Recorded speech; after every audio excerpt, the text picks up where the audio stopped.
Allah Subhanahu wa Ta'ala menurunkan 2 surat sekaligus. Yang dahsyatnya, dengan 2 surat ini Allah ingin mengentaskan segala kegundahan yang dirasakan. Allah ingin menepikan segala kesedihan yang tengah dialami oleh Rasulullah SAW pada saat itu, sekaligus memberikan pesan besar kepada kita, hikmah yang paling indah dan cara yang paling efektif bagaimana kita bisa melewati masa-masa sulit sekaligus menghadirkan ketenangan di dalam jiwa dan menyusun solusi-solusi terbaik untuk kita menyelesaikan apapun yang tengah kita alami. Quran surah ke-93 dan surah ke-94, Ad-Duha dan Al-Insyirah diturunkan oleh Allah Subhanahu wa Ta'ala untuk memberikan kedamaian, ketentraman sekaligus solusi dalam setiap persoalan yang kita alami, belajar dari hikmah yang pernah dialami Rasulullah sallallahu alaihi wasallam.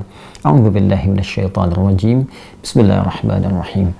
Wad-duha wal-laili idza saja ma wadda'aka rabbuka wa ma qala walal akhiratu khairul laka minal ula wala sawfa yu'tika rabbuka fatarda alam yajidka yatima fa'awa wa wajadaka dhallan fahada ووجدك عائلا فأغنى فأما اليتيم فلا تقهر وأما السائل فلا تنهر وأما بنعمة ربك فحدث.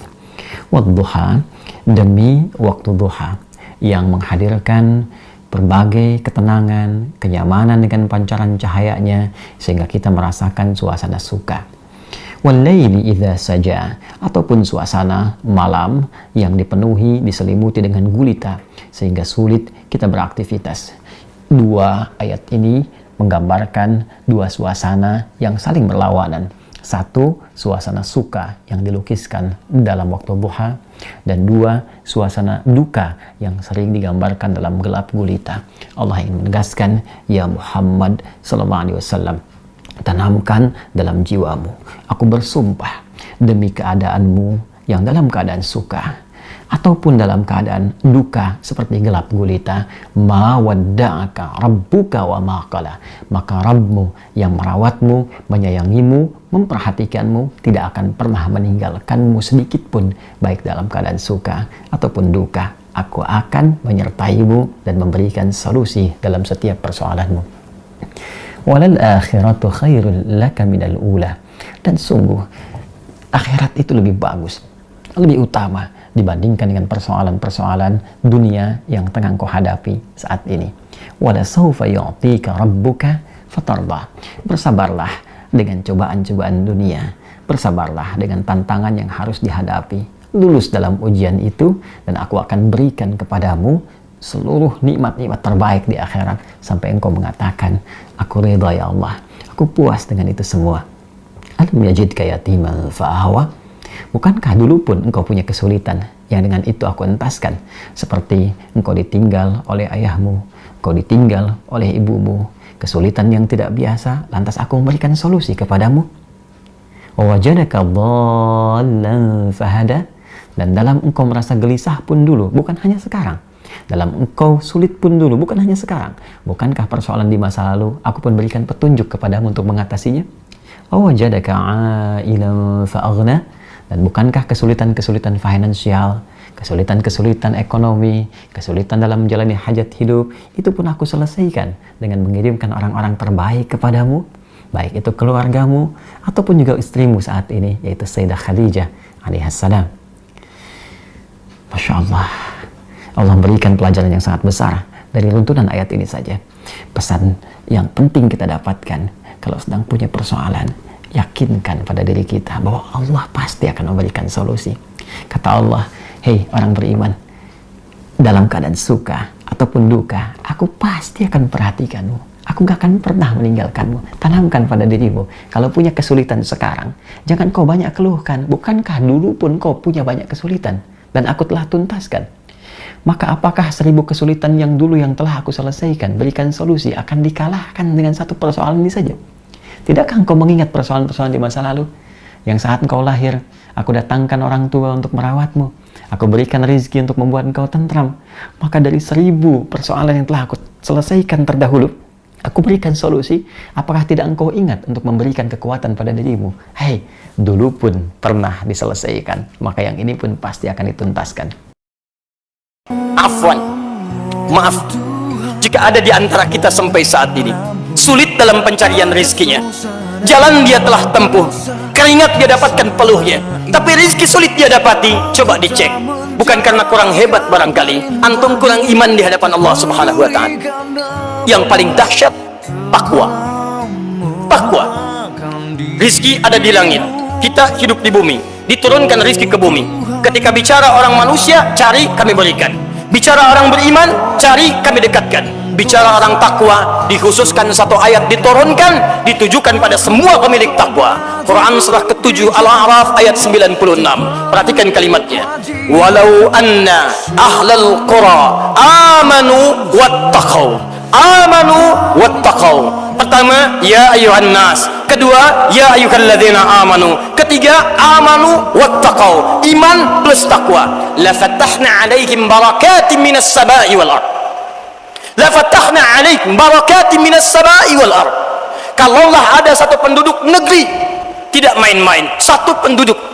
Allah tidak katakan satu orang, dua orang, se-Surabaya, se-Jawa Timur, se-Indonesia. Tawaran dari Al-Quran dibentangkan. Kalau satu penduduk negeri mau beriman dan bertakwa kepada Allah Subhanahu wa Ta'ala, iman, takwa, la fatahna 'alaikum barakatin minas sama'i wal ardh. Kami akan buka semua pintu keberkahan di langit dan di bumi. Langit dan bumi. Rizki ada di langit, kita tinggal di bumi. Pintu langit dibuka, pintu bumi dibuka. Kalau sudah keduanya dibuka, mau kemana kita mencarinya selain Allah dekatkan dalam kehidupan kita?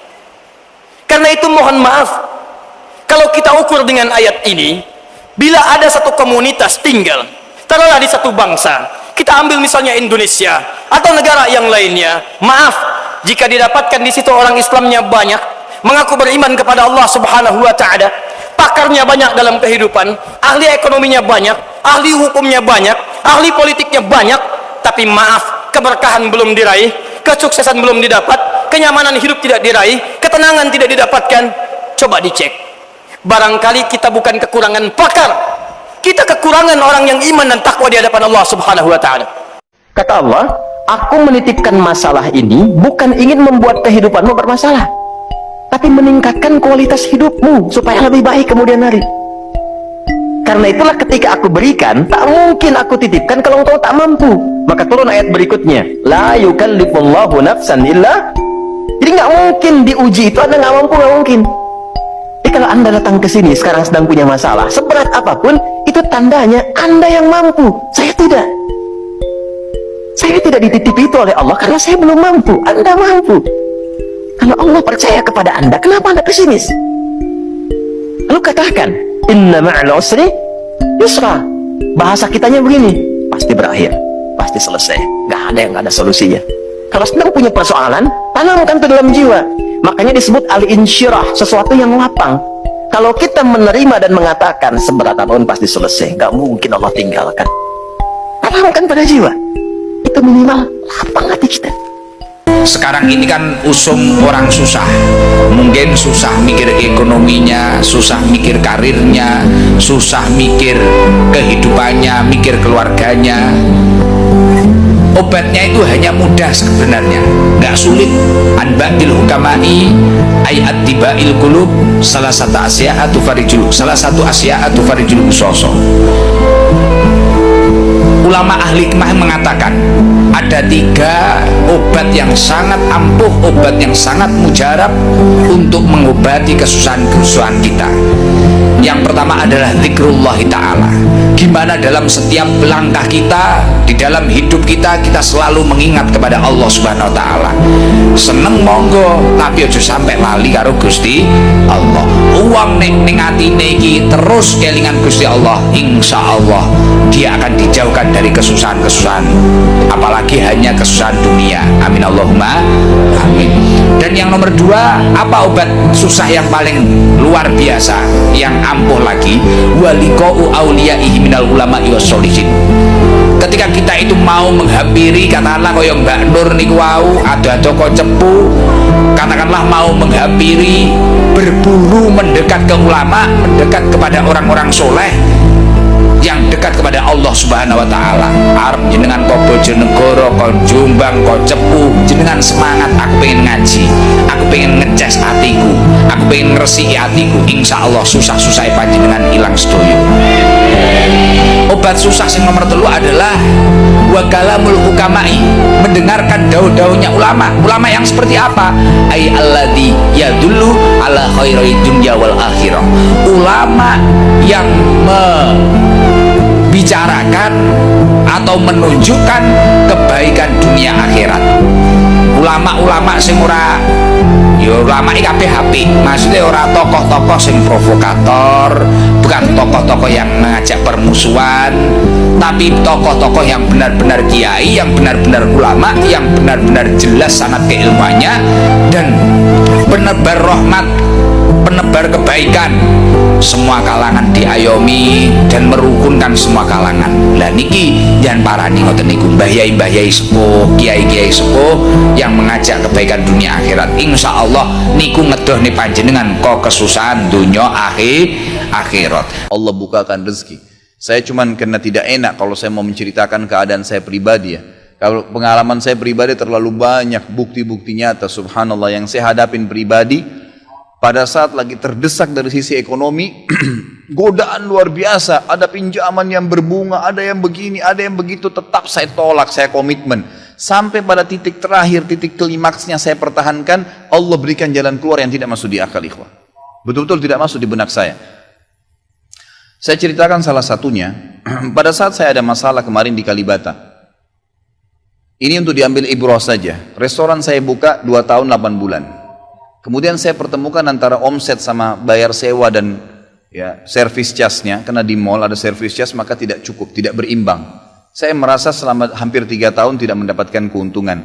Lalu saya berpikir untuk menutup restoran itu, dan pada saat itu subhanallah saya berpikir restoran itu sudah saya tutup aja deh, saya jual aja.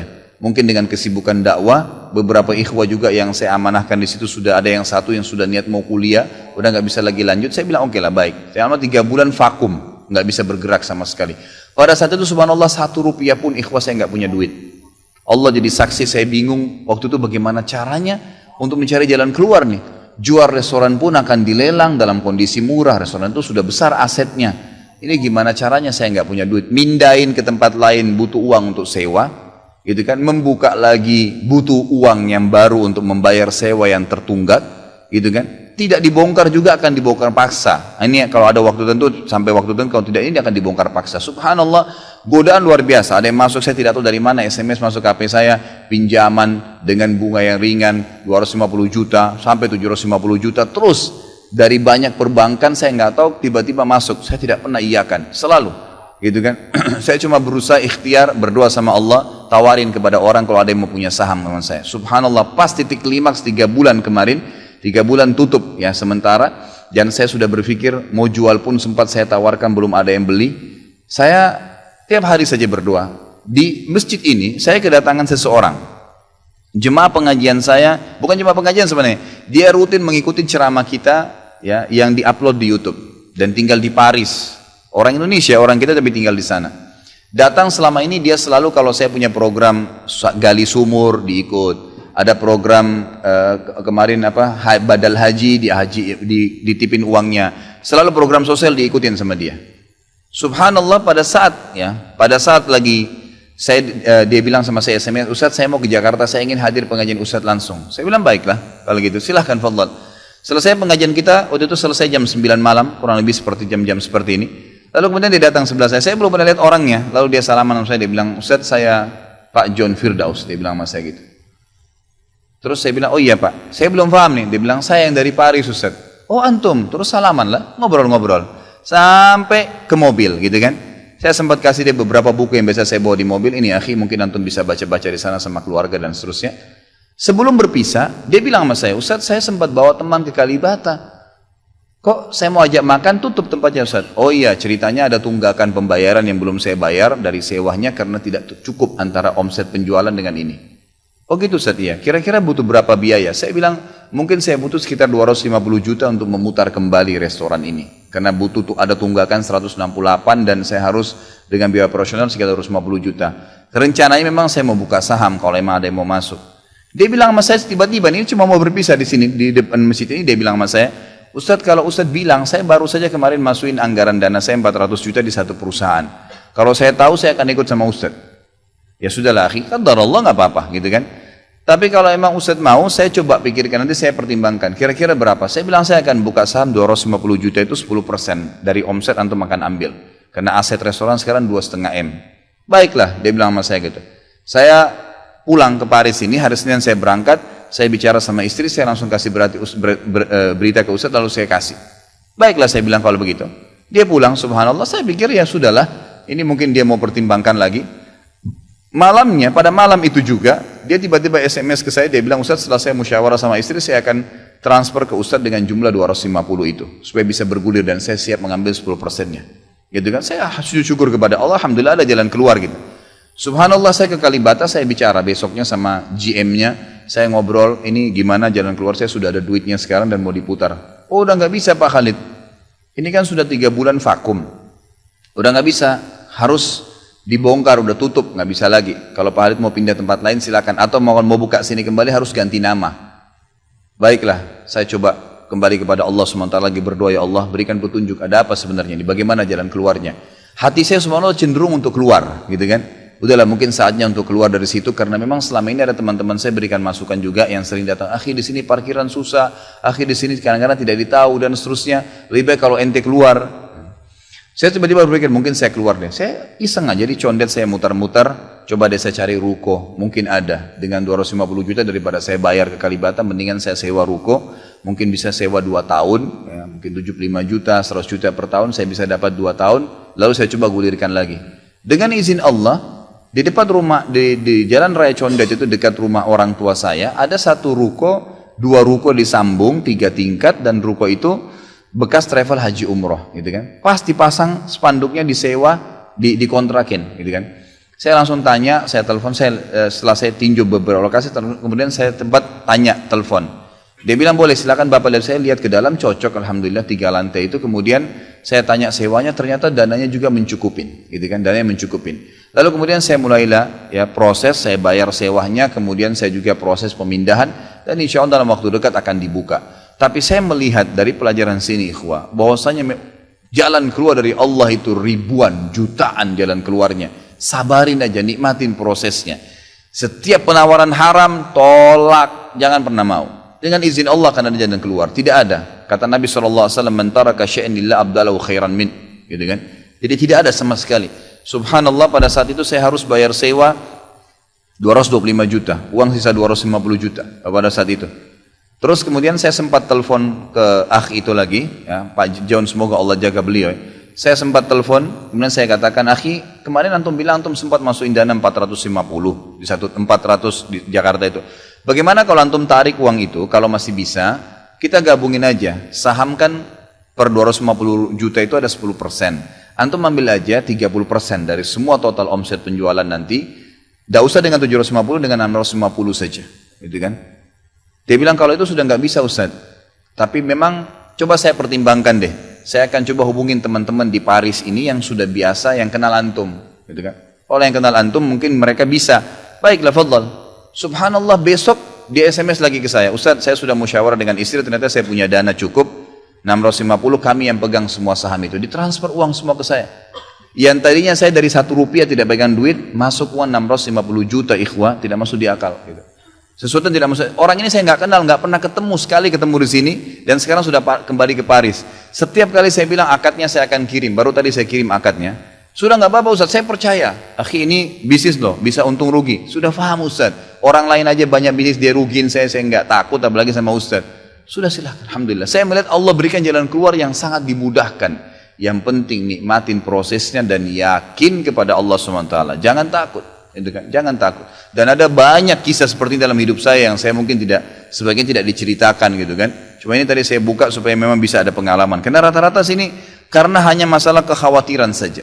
Kekhawatiran rezeki yang insya Allah tidak akan ada masalah dalam hidup.